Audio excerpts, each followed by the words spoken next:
तो दोस्तों आप सबका स्वागत है मेरे चैनल पे। आज मैं अल्ट्रा वेजी 2 की स्टोरी को कंटिन्यू करने जा रहा हूँ। दोस्तों इस स्टोरी के ओरिजिनल राइटर है कॉल मी ARJ एंड उनके चैनल से जुड़े सारे लिंक्स मैंने डिस्क्रिप्शन में दे दिए हैं, तो जाइए एंड उन्हें अपना पूरा सपोर्ट दिखाइए। दोस्तों ये अल्ट्रा वेजी 2 का ओल्ड चैप्टर है। इस चैप्टर में हम जानेंगे कि आखिर बेलमोर ने जिरिन के मास्टर को क्यों मारा एंड साथ ही में इस चैप्टर में वेजिटो को ये भी पता चलेगा कि बीरस ने ही उसके होम प्लेनेट वेजिटा को ख़त्म किया है एंड उसके कहने पर ही फ्रीज़र ने ऐसा किया था। तो अगर आपने इस वीडियो को नहीं देखा है तो प्लीज़ इस वीडियो को पूरा देख लेना।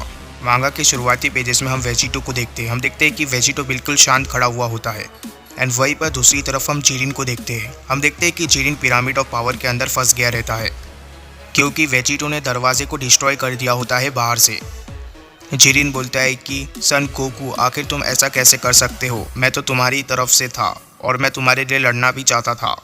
इससे अच्छा तो तुमने मुझे उस वक्त मार दिया होता। इसके बाद हम वेजिटो को देखते हैं। वेजिटो बोलता है कि जिरिन मुझे माफ़ करना, पर अगर तुम फाइनल बैटल में मेरा साथ देना चाहते हो तो तुम्हें इससे भी ज़्यादा ताकतवर बन के आना पड़ेगा और मुझे पता है कि तुम्हारे अंदर काफ़ी ज़्यादा पोटेंशियल है, पर 10 दिन की ट्रेनिंग करके तुम अपने लिमिट तक नहीं पहुंच सकते हो वॉरियर। मुझे पता है कि मैंने अभी जो किया उससे तुम बहुत ज़्यादा कंफ्यूज हो गए रहोगे, पर एक चीज़ है जो मैंने 10 सालों में सीखा है, वो ये है कि अगर तुम्हें पावरफुल बनना है तो तुम्हारे अंदर हेटनेस होनी चाहिए किसी चीज़ के प्रति, जिस तरीके से मेरे अंदर थी गॉड के प्रति। और तुम भी अभी इस चीज़ का इस्तेमाल करके और भी ज़्यादा पावरफुल बन सकते हो। तुम अपने हेटनेस का इस्तेमाल करो मेरे खिलाफ और नेक्स्ट लेवल पर पहुंच जाओ जिरिन। और वैसे भी पिरामिड ऑफ पावर के अंदर रहने की वजह से तुम सेफ रहोगे जेनो एंड ग्रैंड प्रीस्ट की आंखों से। मैं तुमसे जल्दी मिलूँगा जिरिन। इसके बाद हम वेजिटो के हाथ में सबनिंग बटन को देखते हैं जो कि जिरिन ने उसे दिया था, जिसके मदद से वेजिटो जब चाहे तब जिरिन को बुला सकता है। तभी वेजिटो बोलता है कि बेलमोर आखिर तुमने जिरिन की फैमिली को क्यों मारा? क्योंकि लिए जिरिन ने अभी उसे मार दिया है तो मैं उसे अभी पूछ भी नहीं सकता। मुझे लगता है कि जिरिन कुछ ज़्यादा ही जल्दी में था उसे मारने के लिए। बस थोड़ी देर के लिए और रुक जाता तो मुझे भी पता चल जाता कि आखिर बेलमोर ने किया क्या था। और वैसे भी मरने से पहले बेलमोर के आखिरी शब्द थे कि जिस तरीके से चीज़ें दिख रही है उस तरीके से नहीं हुई। तो क्या इसका मतलब ये है कि बेलमोर को ये किसी और ने करवाया था? टोपो का पावर ऑब्जर्व करने के बावजूद मुझे कुछ फील नहीं हो रहा है और टोपो का पावर 2 डिस्ट्रॉयर के पावर के आसपास भी नहीं है, इसीलिए मुझे बेलमोर की एनर्जी भी चाहिए। और मुझे लगता है कि अभी और इस वक्त एक ही तरीके से मैं बेलमोर की एनर्जी को ला सकता हूँ। तभी हम देखते हैं कि वेजिटो एक और पोर्टल बना देता है एंड वेजिटो बोलता है कि अगर इस टाइमलाइन का बेलमोर ख़त्म हो चुका है तो मैं दूसरे टाइमलाइन के बेलमोर को ढूंढ निकालूंगा, क्योंकि मैं ये चाहता हूँ कि बेलमोर मेरे क्वेश्चंस के आंसर दे। तभी हम देखते हैं कि वेजिटो उस पोर्टल से होकर गुजर जाता है एंड जैसे ही वेजिटो एक दूसरे जगह पर लैंड करता है, वेजिटो बोलता है कि आखिर मैं कहाँ पर हूँ अभी? यहाँ पर तो मुझे मिट्टी के अलावा और कुछ भी नहीं दिख रहा है। क्या मैं यहाँ पर लेट अराइव किया हूँ? तभी हम देखते हैं कि वेजिटो को कुछ दिखता है एंड वेजिटो बोलता है कि ये देखो, यहाँ पर जिरिन का जन्म हुआ था। तभी हम देखते हैं कि वेजिटो को जिरिन का विलेज दिखता है एंड वेजिटो बोलता है कि मैं टाइम पे आया हूँ। अभी भी विलेज सही सलामती है, पर आखिर बेलमोर कहाँ पर है? इसके नेक्स्ट पेजेस में हम जिरिन एंड जिरिन के मास्टर किचिन को देखते हैं। हम देखते हैं कि जिरिन के मास्टर जिरिन को ट्रेनिंग दे रहे होते हैं। हम देखते हैं कि वेजिटो काफ़ी ज़्यादा खुश हो जाता है जिरिन को देखकर एंड वेजिटो बोलता है कि तो ये था जिरिन। इसके ऊपर विश्वास करना काफ़ी ज़्यादा मुश्किल है कि ये छोटा सा बच्चा आगे चलकर पावर हाउस बन जाएगा। और मुझे लगता है कि वो ग्रीन कलर का शख्स जिरिन का मास्टर है। पता नहीं जिरिन का मास्टर आखिर कितना स्ट्रांग होगा। तभी हम देखते हैं कि वेजिटो किसी चीज़ को नोटिस करता है। तभी हम देखते हैं कि वेजिटो को आसमान में एक शख्स खड़ा हुआ दिखता है। इसके नेक्स्ट पेजेस में हमें पता चलता है कि ये और कोई नहीं, ये है जोकर, जिसका नाम है बेलमोर, यूनिवर्स 11 का गॉड ऑफ डिस्ट्रक्शन। हम देखते हैं कि बेलमोर ने अपने पूरे शरीर को ढक रखा होता है ताकि उसका आइडेंटिटी रिवील ना हो एंड बेलमोर बोलता है कि आखिरकार वक्त आ चुका है। मैं अभी जो काम करने जा रहा हूँ उससे तुम्हारा ही अच्छा होगा और ये बात तुम्हें तब समझ में आएगी जब तुम बड़े हो जाओगे। तो अब वक्त आ चुका है कि मैं डिवाइन रिचुअल को स्टार्ट करूँ और इसी से हमारा मॉर्टल लेवल एकदम से टॉप पे आ जाएगा। इस दिन को कभी मत भूलना यंग जिरिन। एंड वेजिटो बोलता है कि बिल्कुल सही वक्त पे आया है ये। आखिर ये किस रिचुअल की बात कर रहा है? अब वक्त आ चुका है कि मुझे मेरे क्वेश्चंस के आंसर मिले। जैसे ही हम देखते हैं कि बेलमोर अटैक करने वाला होता है, वैसे ही हम देखते हैं कि वहाँ पर अल्ट्रा वेजिटो आ जाता है एंड वेजिटो बोलता है कि तुम्हारा गुड बाय कहने का वक्त आ चुका है। जैसे ही हम देखते हैं कि बेलमोर पीछे पलट कर देखता है, वैसे ही हम देखते हैं कि वेजिटो बेलमोर के कंधे पर अपना हाथ रख देता है। एंड बेलमोर बोलता है कि आखिर तुम कौन हो। एंड अल्ट्रा वेजिटो दोबारा से तैयार हो जाता है इंस्टेंट ट्रांसमिशन करने के लिए। एंड वेजिटो बोलता है कि डिस्ट्रॉयर थोड़ा दूर हो जाते हैं इस गांव से एंड आगे चलकर बात करते हैं। तभी हम देखते हैं कि वेजिटो एकदम से टेलीपोर्ट करके बेलमोर को एक दूसरी जगह पर लेकर आ जाता है। तभी हम देखते हैं कि इस चीज़ को किड टोपो देख लेता है। टोपो बोलता है कि ये लोगों को देखकर मुझे कुछ ठीक नहीं लग रहा है, मुझे लगता है कि मुझे मेरी मॉम के पास जाना होगा, अब वही कुछ कर सकती है। तभी हम देखते हैं कि बेलमोर एकदम से दूर हो जाता है वेजिटो से। एंड बेलमोर बोलता है कि आखिर तुम कौन हो, क्या तुम्हें पता है तुमने अभी और इस वक्त क्या किया, और आखिर मॉर्टल तुम्हारी हिम्मत भी कैसे हुई अपने इस आम हाथों से मुझे छूने की। एंड वेजिटो बोलता है कि मॉर्टल, हाँ, तुम्हारी इन्हीं सब बातों को सुनकर मैं ये पहचान सकता हूँ कि तुम एक गॉड हो, और तुम्हारे इस जोकर जैसे फेस को देखकर मैं ये पहचान सकता हूँ कि तुम यूनिवर्स 11 के गॉड ऑफ डिस्ट्रक्शन बेलमोर हो। तभी बेलमोर बोलता है कि आखिर तुम्हें कैसे पता, यहाँ पर तो सिर्फ एक ही शख्स है जिसे पता है कि मैं गॉड ऑफ डिस्ट्रॉयर हूँ यूनिवर्स 11 का। तभी हम देखते हैं कि बेलमोर अपने ऊपर से सारे क्लोथ्स निकाल देता है, क्योंकि बेलमोर की आइडेंटिटी ऑलरेडी रिवील हो चुकी होती है। एंड बेलमोर बोलता है कि तुम इतने भी बेवकूफ़ नहीं हो जितने तुम दिखते हो, तो आखिर तुम हो कौन, क्या तुम गीचिन को जानते हो या फिर तुम गीचिन की यहाँ ट्रेनिंग लेते हो, पर तुम्हें देखकर नहीं लगता कि तुम गीचिन से ट्रेनिंग लेते होगे। एंड वेजिटो बोलता है कि नहीं, मैं जिरिन का दोस्त हूँ, पर मेरे पास एक सवाल है तुम्हारे लिए। मैं बस ये जानना चाहता हूँ कि आखिर तुम क्यों जिरिन की फैमिली को मारना चाहते हो, और अगर तुम सभी को मार रहे हो तो तुम जिरिन को क्यों लाइव छोड़ रहे हो। तभी हम देखते हैं कि बेलमोर और भी ज़्यादा हैरान रह जाता है। एंड बेलमोर बोलता है, क्या आखिर तुम्हें ये सब कैसे पता चला। किसी यूनिवर्स के गॉड ऑफ डिस्ट्रक्शन को पहचान पाना एक अलग बात है, पर रिचुअल के बारे में जानना ये तो वाकई में इम्पॉसिबल है। ये शख्स मुझे कुछ ठीक नहीं लग रहा है, और ये इस वक्त बातें इस तरीके से कर रहा है जैसे इसे सब कुछ पता है मेरे बारे में। तभी हम देखते हैं कि बेलमोर झूठ बोलता है वेजिटो से। एंड बेलमोर बोलता है कि मुझे नहीं पता कि तुम किस बारे में बात कर रहे हो मॉर्टल, ये तुम्हारे ख्याली पुलाव है, और वैसे भी मैं एक लो क्लास मॉर्टल से बात नहीं करता एंड ना ही उसके क्वेश्चंस का आंसर देता हूँ। और अब तुम तैयार हो जाओ इस दुनिया को बाय बाय कहने के लिए, क्योंकि तुमने अब एक गॉड ऑफ डिस्ट्रक्शन के टाइम को बेकार में वेस्ट किया है, और अगर तुम उससे बच सकते हो तो तब जाकर मैं तुम्हारे क्वेश्चंस का आंसर दूंगा। तभी हम देखते हैं कि बेलमोर एकदम से 3 कार्ड निकालता है, एंड तीनों ही कार्ड गॉड ऑफ डिस्ट्रक्शन की एनर्जी से सराउंडेड होते हैं। एंड बेलमोर बोलता है कि एक कार्ड को चुन लो, और जैसे ही तुम एक कार्ड को चुनोगे वैसे ही तुम इस दुनिया से हमेशा के लिए ख़त्म हो जाओगे।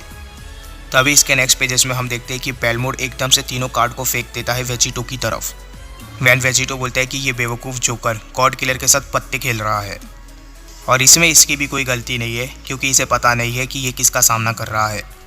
तभी हम देखते हैं कि वेजिटो अपने अल्ट्रा इंस्टेंट की मदद से सारे के सारे अटैक्स को डॉज कर देता है। जैसे ही वो कार्ड्स ज़मीन से टकराते हैं बहुत बड़ा एक्सप्लोजन होता है। तभी हम देखते हैं कि बेलमोर एकदम से हैरान रह जाता है। एंड बेलमोर बोलता है कि नहीं, ये मेरे अटैक से कैसे बच गया। तभी हम देखते हैं कि बेलमोर एकदम से एक पत्थर से टकरा जाता है एंड बेलमोर नीचे गिरने वाला होता है, पर हम देखते हैं कि वेजिटो आकर बेलमोर को पकड़ लेता है। एंड वेजिटो बोलता है कि चिंता मत करो, मैं तुम्हें यहाँ से जाने नहीं दूंगा। एंड हम देखते हैं कि वेजिटो ने अपने हाथ में एक स्लेयर ब्लेड बना लिया होता है।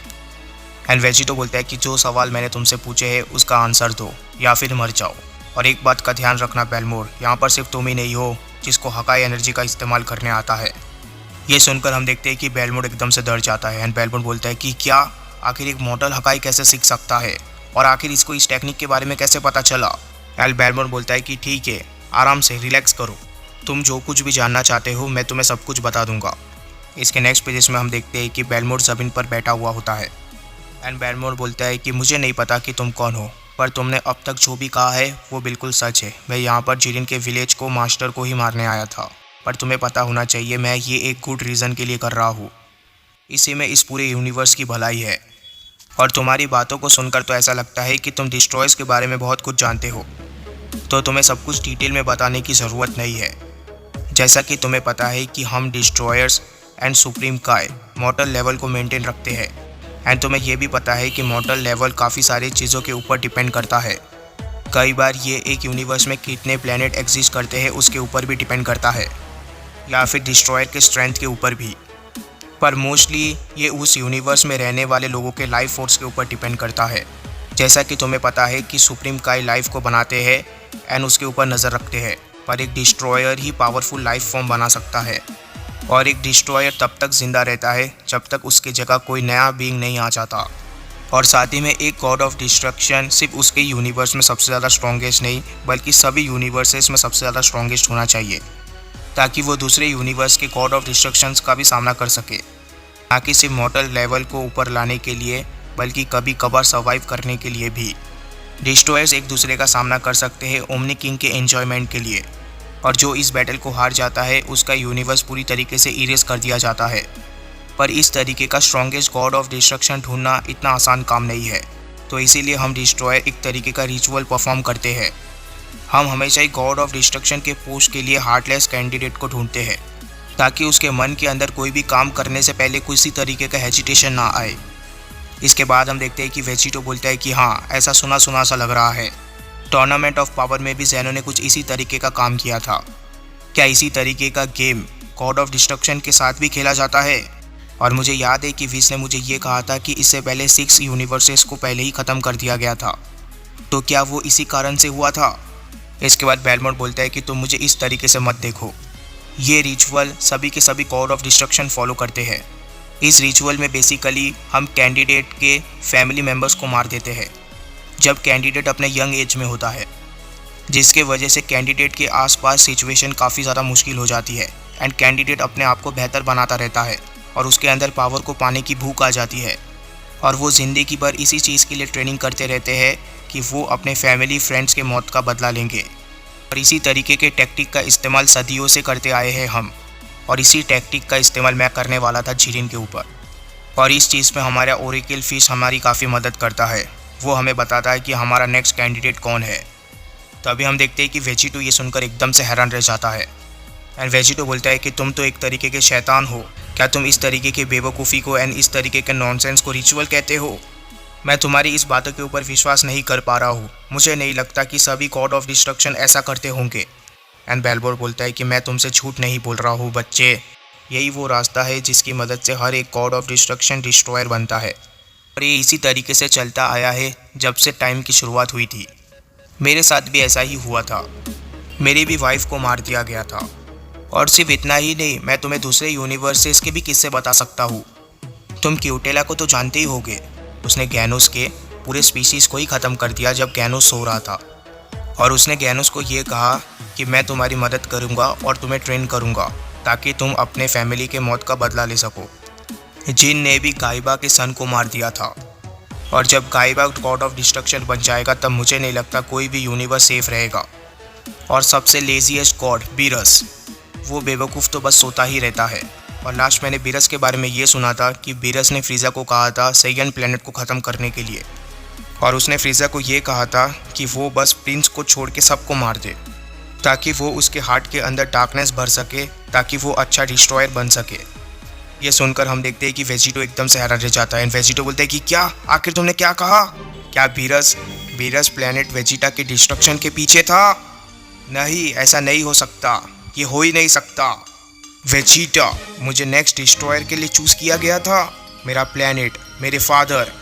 बीरस ने बोला था फ्रीज़ा को ये करने के लिए, ये नहीं हो सकता। एंड बेलमोंट बोलता है कि वेजिटा, हाँ, इसी नाम के बारे में उसने बताया था, इस नाम के बारे में उसे ओरेकल फिश ने बताया था, पर वो तो एक बच्चा था। पर मुझे ये नहीं समझ में आ रहा है कि आखिर तुम कैसे चूज़ किए गए। तुम हकाई एनर्जी का यूज़ ज़रूर कर सकते हो, पर इसका मतलब ये नहीं है कि तुम एक डिस्ट्रॉयर बन चुके हो बच्चे। तभी बेलमोंट बोलता है कि बीरस के यूनिवर्स के जो सेयंस थे वो एक बेवकूफ़ जंगली बंदर के अलावा कुछ नहीं थे, और वो चांपा के यूनिवर्स के सेयंस की तरह बिल्कुल भी नहीं थे। तो अगर वो लोग मेरे यूनिवर्स में होते तो मैं उन्हें पहले ही ख़त्म कर देता, और वैसे भी किसी भी यूनिवर्स को इस तरीके की कचरे की ज़रूरत नहीं है। तभी हम देखते हैं कि वेजिटो एकदम से बेलमोंट की तरफ जाता है एंड वेजिटो बोलता है कि तुम और बीरस सभी के सभी गॉड एक जैसे हो। तभी हम देखते हैं कि वेजिटो एकदम से बेलमोंट का गला पकड़ लेता है। तभी हम देखते हैं कि वेजिटो एकदम से बेलमोंट की सारी एनर्जी को लेने लग जाता है। इससे पहले कि बेलमोंट कुछ बोल पाता, हम देखते हैं कि वेजिटो बेलमोंट को पूरी तरीके से ख़त्म कर देता है एंड बेलमोंट की आंखें लाइफलेस हो जाती है। इसके नेक्स्ट पेजेस में हम वेजिटो को रोते हुए देखते हैं। हम देखते हैं कि वेजिटो रो रहा होता है। तभी इसके नेक्स्ट पेजेस में हम देखते हैं कि वेजिटो एकदम से पावर अप करता है एंड वेजिटो बोलता है कि बीरस। तभी हम देखते हैं कि इस पावर अप को जिरिन के मास्टर भी महसूस कर लेते हैं। एंड इसके बाद क्या हुआ कि हम जानेंगे इसके नेक्स्ट चैप्टर में। तब तक के लिए चैनल को सब्सक्राइब कर देना, वीडियो को लाइक कर देना। Good bye, take care, thank you.